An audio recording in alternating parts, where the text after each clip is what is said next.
Hello, my name is Tyler Oakes, and I'll be presenting along with Hannah Langlis. We are both PharmD candidates at class of 2023, and we'll be talking about the effects of alcohol on the body and associated disease states.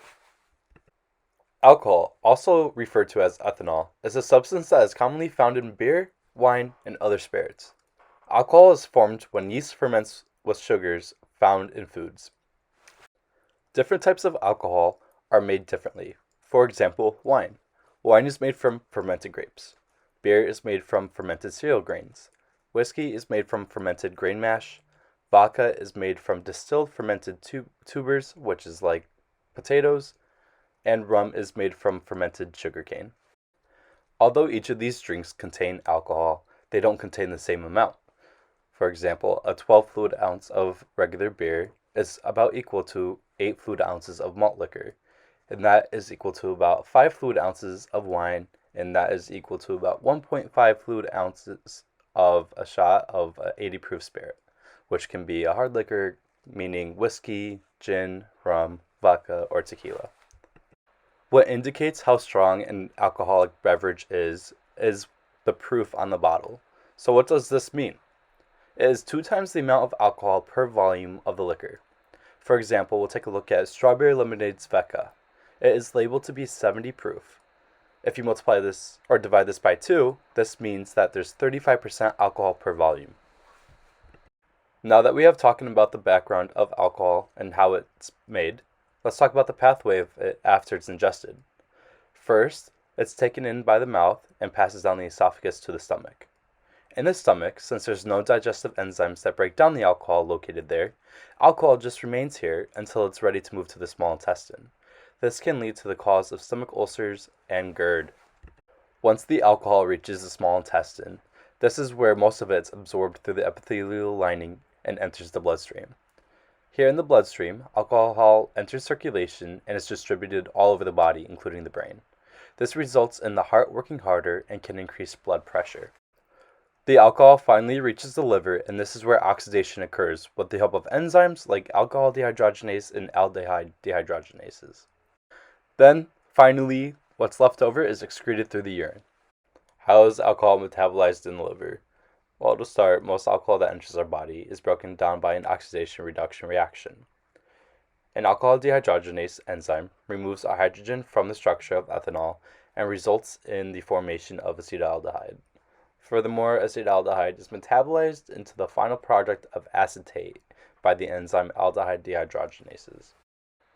Now that we have a general understanding of alcohol and how it's metabolized in the body, let's talk about blood alcohol content. This is the measurement of the amount of ethanol that is currently in the bloodstream. The measurement is grams of ethanol per 100 mLs of blood. Typically, considering that a drink is equivalent to that of a 12-ounce beer, is 2 drinks can equal a 0.02 blood alcohol content. A BAC of 0.02 can lead to the decline in visual functions and the decline in the ability to perform 2 tasks at the same time. Next, we have 3 drinks, which leads to the BAC of 0.05. A BAC of 0.05 causes the reduction of coordination, reduced ability to track moving objects, and difficulty steering, as well as reduced response to emergency driving situations. And then finally, at 4 drinks, you've reached the legal intoxicated limit of 0.08. Different ways that this measurement can be tested is through a breathalyzer test, which is the most common if being pulled over by a police officer. There's also a urine test, as well as a blood sample. During the metabolism of alcohol in the liver, free radicals are produced in excess by the cytochrome P450 enzyme 2E1. What are free radicals? They're highly reactive oxygen-containing molecules. In a normal system, there are antioxidants that neutralize the naturally occurring free radicals, so they do not damage the cells within the body. However, if produced in excess, these radicals begin to attack and kill cells.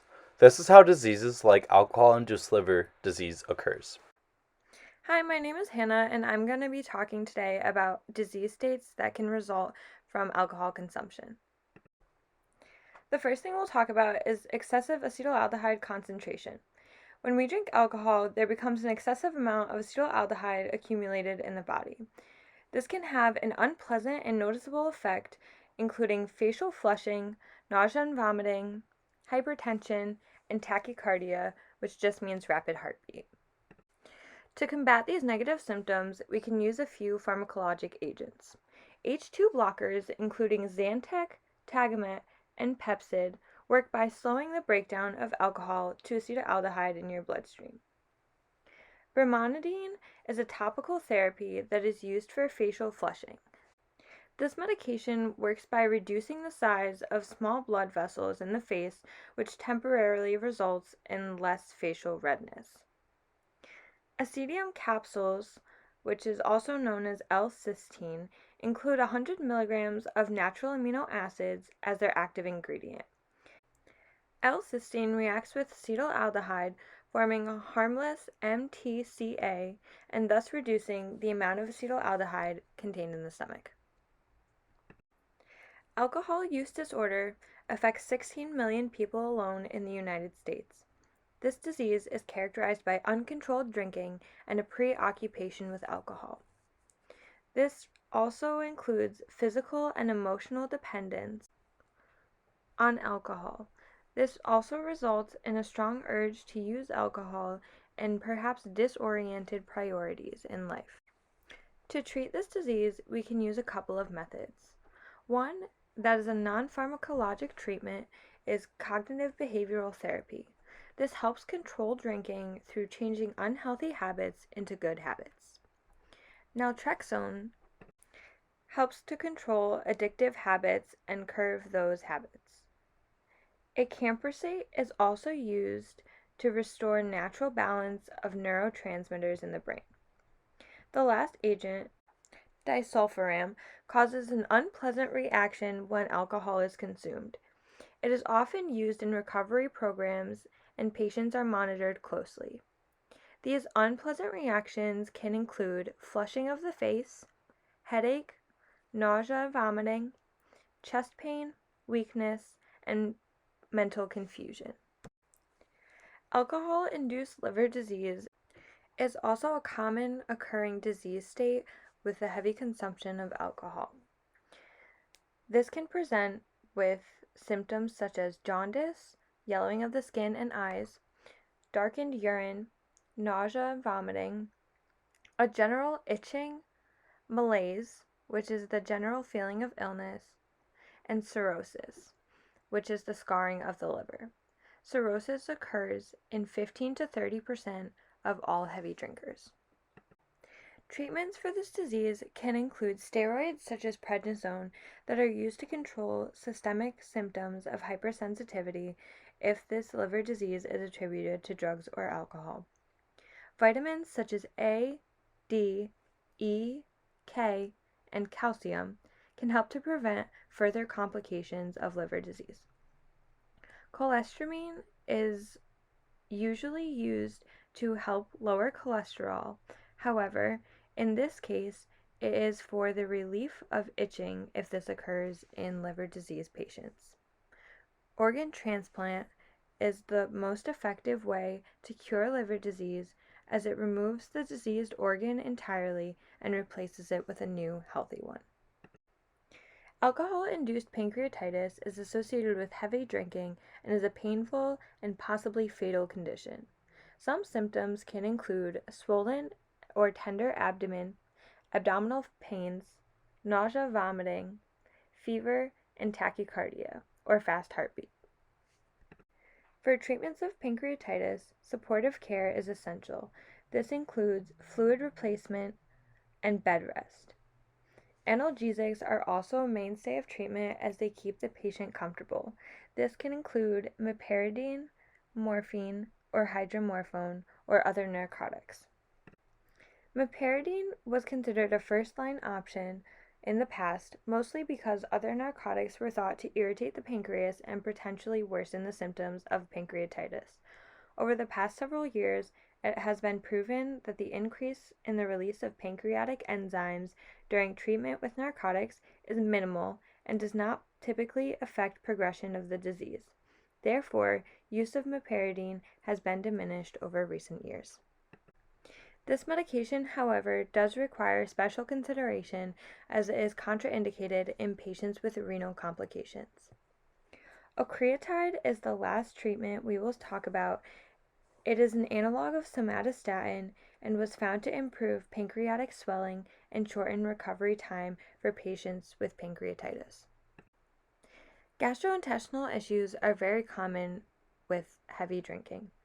When drinking alcohol, the stomach produces more acid than normal, and this can become harmful to our bodies and painful. Some things that can develop from chronic drinking are gastritis, which is the inflammation of stomach lining and can be extremely painful, stomach pain, nausea, vomiting, and diarrhea, ulcers, which are sores that develop on the lining of the stomach for many reasons, including excessive drinking, and gastrointestinal reflux disease, also known as GERD. Some treatments for these issues include antacids, such as Tums, that help neutralize stomach acid since it is overproduced when alcohol is consumed. PPIs, or protein pump inhibitors, also reduce the amount of acid present in the stomach. Probiotics also help to promote healthy gut bacteria and can improve GI symptoms. Another condition that can occur is alcohol-induced osteoporosis. This includes a low bone mineral density, which is a measurement of how strong the bones are. Since in osteoporosis bone mass is lost, the mineral density is extensively diminished. With this condition, it is very easy to fracture or fully break a bone with just a slight bump. These fractures can include compression fractures of the vertebrae and rib fractures. Some high-risk populations for this disease state include older patients, those that are very heavy drinkers, over 2 drinks a day, and females. Treatments for this condition include vitamin supplements such as vitamin D, calcium, and zinc. Bisphosphonates are also used to inhibit osteoclasts, which are responsible for breaking down bone and reabsorbing minerals such as calcium from the bone. Denosumab is also another pharmacologic agent that works to prevent bone loss by blocking a certain receptor in the body that decreases bone breakdown.